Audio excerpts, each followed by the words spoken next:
ओम नमः सिद्धेभ्यः। ओम नमः सिद्धेभ्यः। ओम नमः सिद्धेभ्यः। जय बोलिए त्रिकालवर्ती त्रैलोक पूज विश्वाराध्य पंच परमेष्टि भगवान की, अनंतानंत सिद्ध परमेष्टि भगवान की, देवादिदेव विश्व प्रभु वर्तमान कलकाल साम्राज्य नरसी वर्धमान महावीर भगवान की, परम पूज्य चारित्र चक्रवर्ती आचार्य श्री शांत सागर जी मुनि महाराज की, परम पूज्य सिद्धांत चक्रवर्ती श्वेत पेचाचार्य गुरुदेव श्री विद्यानंद जी मुनि महाराज की, अहिंसामय विश्व धर्म की,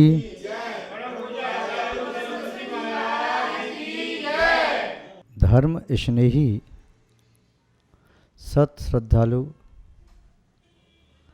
यहाँ पर उपस्थित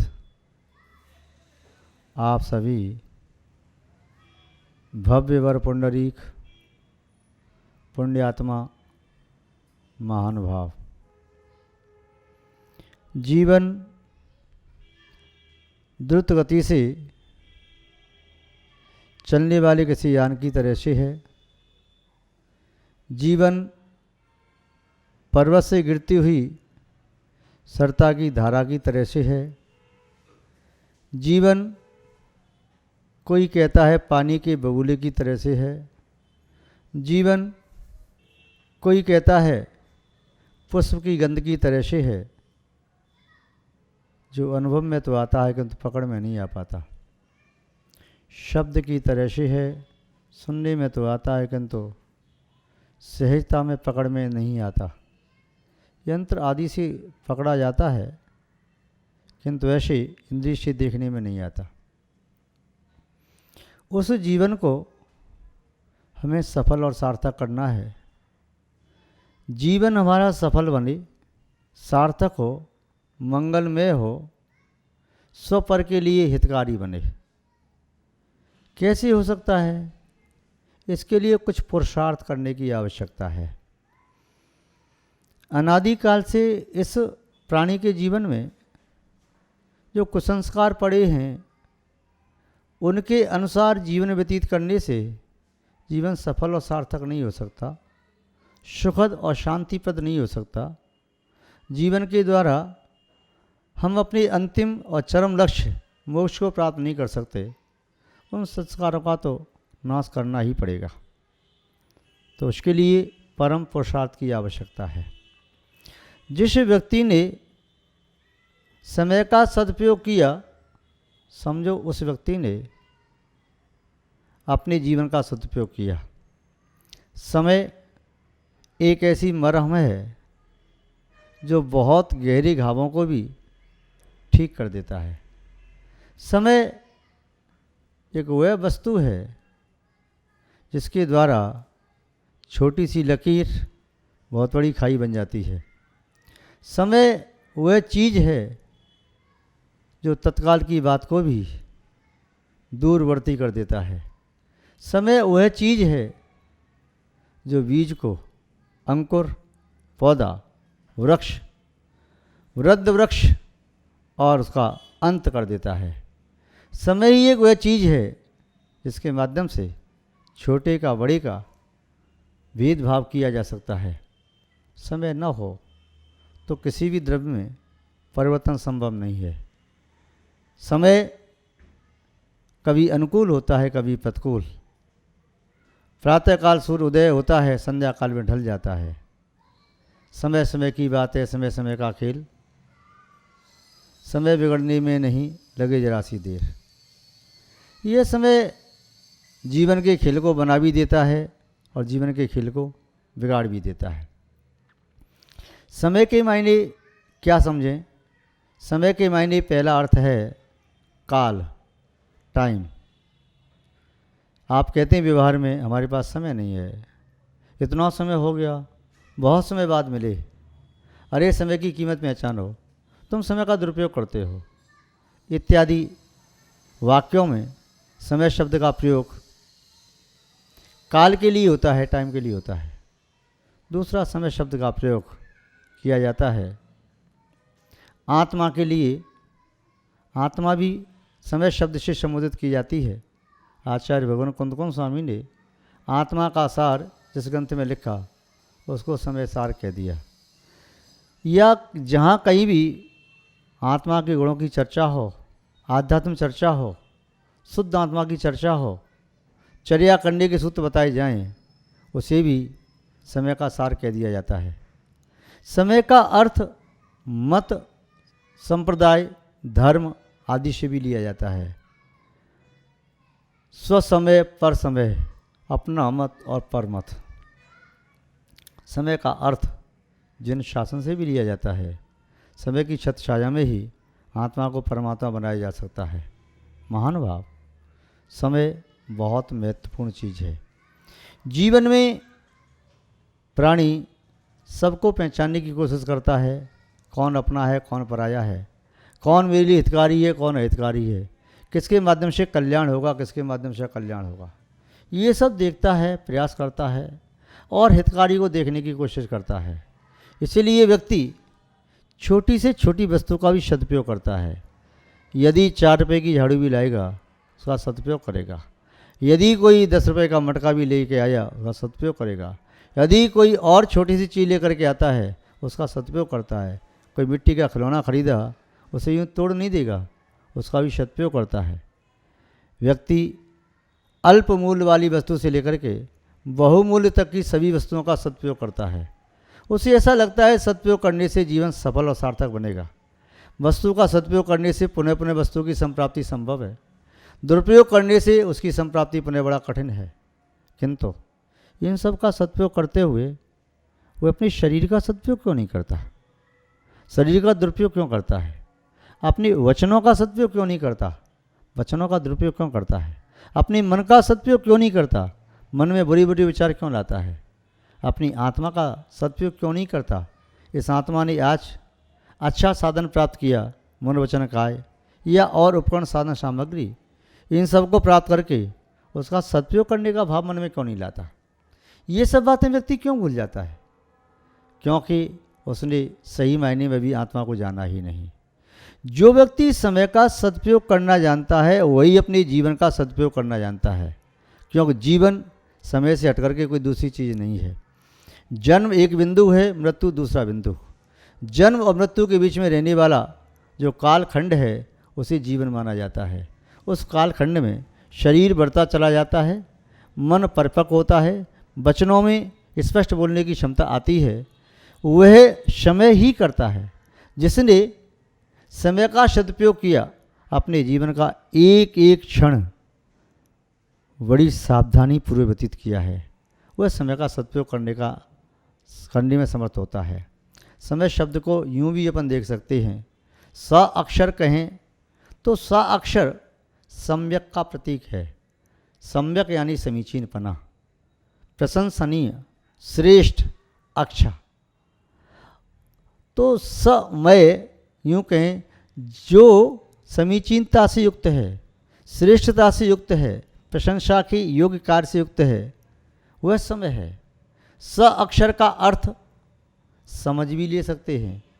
जो समझमय है अर्थात ज्ञानमय, जो समझमय है अर्थात बुद्धिमय, जो समझमय है अर्थात विवेकमय, जो समझमय है अच्छी कला और विद्या में, जो समझमय है चतुराई में, होशियारी में, नीति निपुण।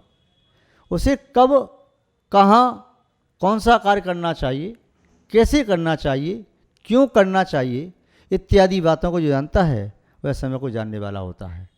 तो स अक्षर का अर्थ सम्यक भी लिया जा सकता है, स अक्षर का अर्थ समझ भी लिया जा सकता है।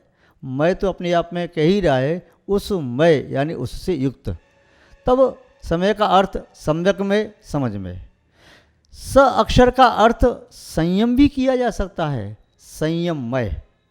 जिस जीवन में आत्मनियंत्रण, इंद्रिय नियंत्रण, मनोनियंत्रण, वचन नियंत्रण, काय नियंत्रण, ये सब नियंत्रण हैं, वह संयम कहलाता है। जो व्यक्ति पांचों इंद्रियों को, मन को नियंत्रण में रखता है, षटकाय जीव की रक्षा करता है, वह भी संयम है, नियंत्रण है। अपनी वाणी पर नियंत्रण करता है, अपने शरीर की क्रियाओं पर नियंत्रण करता है, अपने मन के विचारों पर नियंत्रण करता है, वह नियंत्रण करना संयम है। स अक्षर का अर्थ संयम भी लिया जा सकता है। तो 3 अर्थ हुए स अक्षर के, सम्यक, समझ और संयम।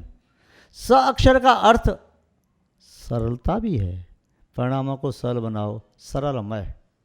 स अक्षर का अर्थ सहज भी होता है, सहज का अर्थ होता है नेचुरल, प्राकृतिक। स अक्षर के अर्थ सम्यक, समझ, संयम, सरल, सहज,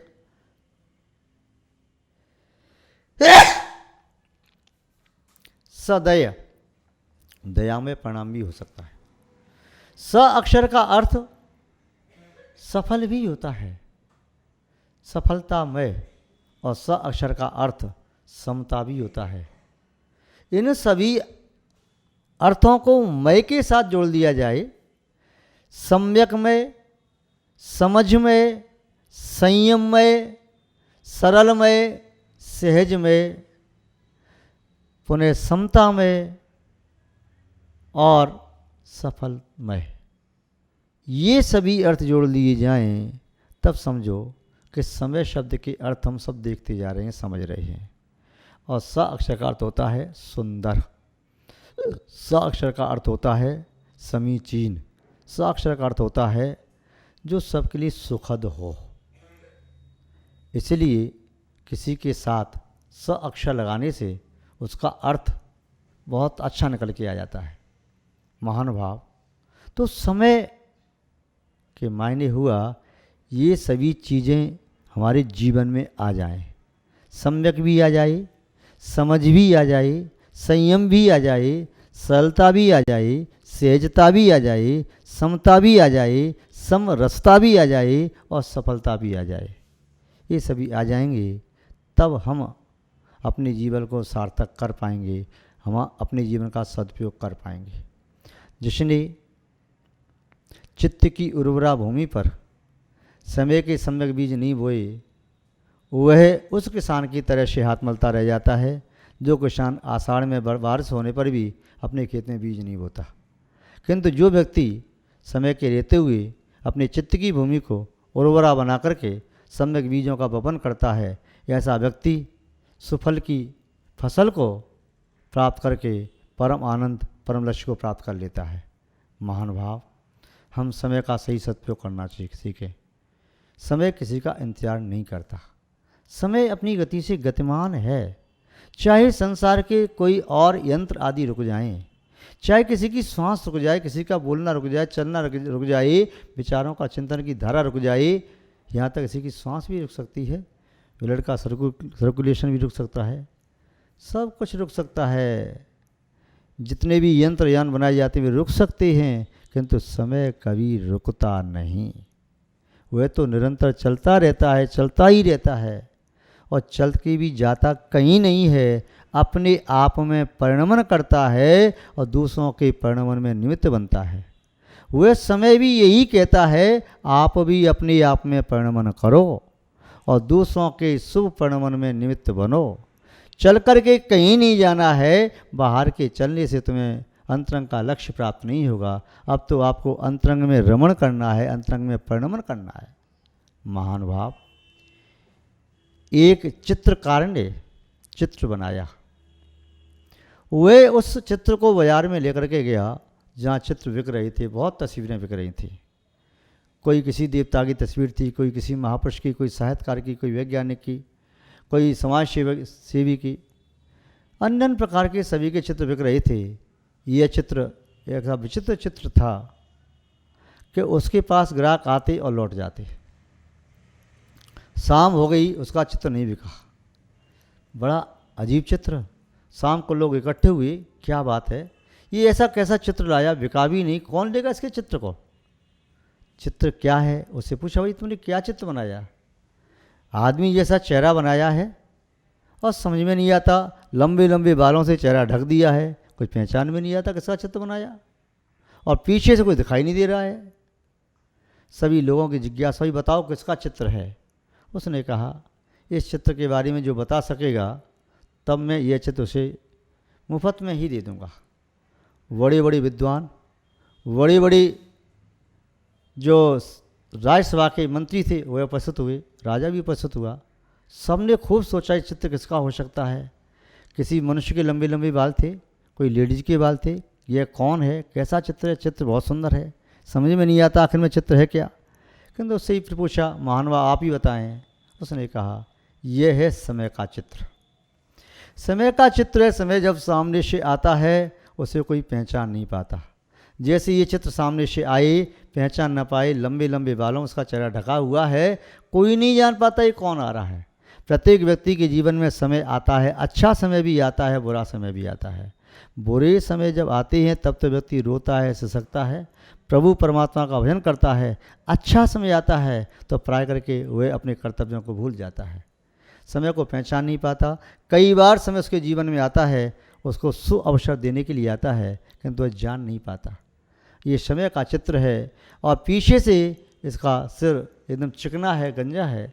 जब वह समय गुजर जाता है तब व्यक्ति समय को पकड़ने की कोशिश करता है, किंतु पीछे बाल नहीं है जो पकड़ लेगा। पीछे चांद चिकनी है, उसके हाथ फिसल जाते हैं, समय हाथ से फिसल जाता है। बालू को मुट्ठी में बंद करो तो फिसलता है, पक्षी बंद करो हाथ में तो मरने का डर रहता है, शिथिल करो तो उड़ जाते हैं। इसी तरह से जीवन में ये समय है, इस समय को बड़ी मजबूती से पकड़ते हैं तो पकड़ में आता नहीं। क्यों? जब वे पकड़ते हैं तो अपने हाथ ही मुट्ठी बंधे रह जाते हैं। जैसे मुट्ठी में से बालू गिर जाती है, मुट्ठी बंद कर लो यूं तो पानी गिर जाता है, ऐसे ही समय भी फिसल जाता है। सामने से पकड़ने की चेष्टा करें तो पकड़ में आता है। व्यक्ति जानिए समय आ रहा है, मेरा अनुकूल समय है, पहले से तैयार रहे तो समय का सदुपयोग कर सकता है। जैसे व्यक्ति प्लेटफॉर्म पर खड़ा होकर के गाड़ी का इंतज़ार करे, जैसे गाड़ी आई तो बैठ सकता है कि मुझे इस गाड़ी में बैठना है। सामने से गाड़ी पहचान में आ जाए, ये अमुक एक्सप्रेस है, ये अमुक ट्रेन है, मुझे इसमें बैठना है। और वह यदि आगे चली जाती है, पीछे से देखे अमुक ट्रेन है, तो पीछे दौड़ के पकड़ी नहीं जा सकती। ऐसे ही जो समय को पहचानते हैं वे समय को सामने से आकर के स्वागत करते हैं और समय को पकड़ लेते हैं। और समय के जब पाबंद होते हैं तो वे व्यक्ति निस्संदेह जीवन में अच्छे प्रबंध करने में सफल होते हैं। हौसले जिसके बुलंद होते हैं, हौसले जिसके बुलंद होते हैं, अच्छे सपने उसकी मुट्ठी में बंद होते हैं। हौसले जिनके बुलंद होते हैं, अच्छे सपने उनकी मुट्ठी में बंद होते हैं। दुनिया चाहे फिर कुछ भी कहे, वह सब कुछ कर सकते हैं जो समय के पाबंद होते हैं। महान भाव, अपने जीवन में समय के पाबंद बनो। समय की पाबंदी निस्संदेह जीवन के पुष्प को सुगंधित करती है। समय की पाबंदी जीवन के सूर्य को प्रकाश देती है। जीवन का सूर्य प्रकाशित हो जाता है। समय का सदुपयोग किए बिना जीवन का सूर्य अंधकार में हो जाता है, पुष्प गंध रहित हो जाता है और पुनः जीवन प्राण रहित की तरह से हो जाता है।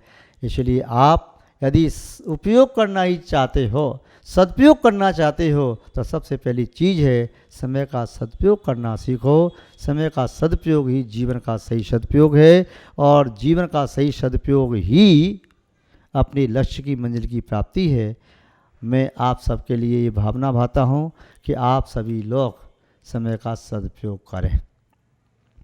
समय किसी का इंतज़ार नहीं करता, आप इंतज़ार ही करें और जैसे उचित समय आता है उस अपॉर्चुनिटी का, अवसर का सही लाभ लें, तभी आप बुद्धिमान कहे जाएंगे। आप सभी का मंगल हो, शुभ हो, कल्याण हो। हम आपके प्रति ऐसी भावना भाते हैं और इन्हीं सद्भावनाओं के साथ अपनी शब्द श्रृंखला को यहाँ विराम देते हैं। जय बोलिए श्री शांतनाथ भगवान की, परम पूज्य आचार्य गुरुदेव श्री विद्यानंद जी महाराज की, अहिंसामय विश्व धर्म की।